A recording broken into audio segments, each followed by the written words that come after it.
오늘 한미반도체 주가가 12% 이상의 급락이 나왔습니다. 원인에 대해 여러 썰이 나오고 있는데요. 한번 살펴보겠습니다. SK하이닉스가 한미반도체 대신 장비를 들여올 업체를 구했다라는 썰이 있습니다. 그렇게 되면 당연히 한미반도체에게는 타격이 있을 수밖에 없는데요. 저는 이 확률이 낮다고 봅니다.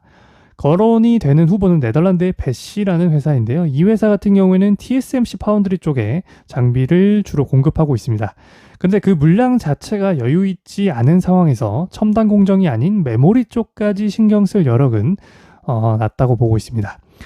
그리고 저는 가장 아니라고 확신을 하고 있는 이유가 바로 시기적인 부분입니다. 지금 SK하이닉스는 반도체 불황으로 인해 위기를 맞는 시점에 HBM이라는 돌파구를 마련해서 공격적으로 증설을 하면서 투자를 하고 있는 상황입니다. 회사로서는 이렇게 중요한 시점에서 과연 여러 업체들과 협상을 할 것인가를 따져봤을 때 확률이 낮아 보입니다. 이미 라인 증설을 위한 준비들을 착착 진행해 나가고 있는 상황에서 장비 업체들과 협상에서 뭔가 틀어진다면 계획에 큰 차질이 생길 수도 있기 때문입니다.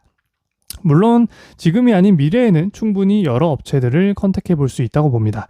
한 업체와만 하지 않고 여러 업체와 협상을 해야 가격 경쟁력을 갖출 수 있기 때문이죠. 그런데 지금은 시기적으로 가능성이 떨어진다고 보는 겁니다. 두 번째 이유 역시 크게 다르지 않습니다. 다른 회사의 하이브리드 본딩 장비에 관한 썰인데요. 일단 하이브리드 본딩은 도입 시기를 약 2년 이후 정도로 보고 있습니다. 지금 당장 위협을 줄 만한 요소는 아니라고 보고 있고요. 지금 유의미한 물량을 만들어낼 수 있는 업체도 거의 없는 것으로 알려져 있습니다. 그리고 보통 반도체 공정은 장비 업체가 달라지면 입력값이 달라지게 되고 새로운 세팅이 필요해지게 되는데 지금처럼 중요한 시점에 다른 여러 업체들과 협상을 통해서 장비를 들여온다는 것은 쉽지 않아 보입니다. 그리고 한미반도체에서 계속해서 장비를 공급받아서 현재 HBM에서는 업계 최고를 달리고 있는데 굳이 변수를 만들 이유는 크지 않은 것 같습니다. 보통 이런 공정에는 장비 업체들과 협업을 하게 되는데 현재도 SK하이닉스는 한미반도체와 긴밀히 협력을 이어가고 있는 것으로 알려져 있습니다. 아마 차기 장비들도 협업을 통해 탄생하지 않을까 싶은데요. 얼마 전에 나온 한미반도체 신규 장비 개발 자금 확보 역시 SK하이닉스와 엮여 있을 가능성이 높다고 보고 있습니다. 오늘은 모간과 삼성증권 쪽에서 하루 종일 물량이 계속 나왔습니다. 일부러 주가를 누르려는 의도가 좀 있는 것으로 보고 있고요. 오늘 개인이 100만 주 이상을 가져갔기 때문에 내일 갑자기 새로운 뉴스가 나오지 않는 한 급등이 나올 가능성은 좀 적어 보입니다. 추가적으로 5% 이상의 급락이 나올 시 추가 매수를 할 계획이고요.